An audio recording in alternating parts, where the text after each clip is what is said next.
Hi, it's Steve. Today we'd like to show you how to change the crisper support on your refrigerator. It's a really easy job. Let me show you how we do it.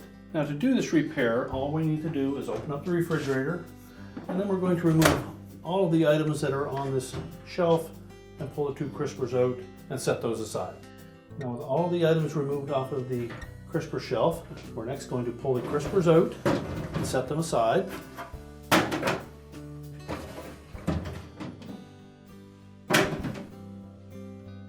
We'll also remove the crisper glass, so just reach in underneath, push up on it, carefully lift it out, and set it gently down. Now next we'll grasp that center rail as well as the front rail on that crisper support and just pull that support slightly forward while holding the center rail in place. Once you clear the front edge of it, lift up and pull it away. We can discard the old one.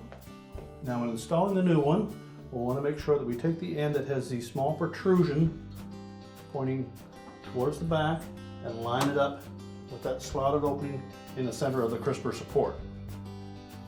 The top edge of that center rail will lay in that little cutout.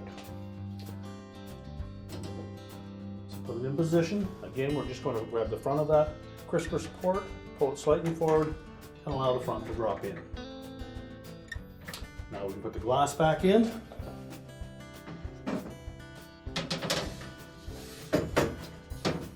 And when installing the glass, make sure that it sets down into the recess. Reinstall the crisper pans.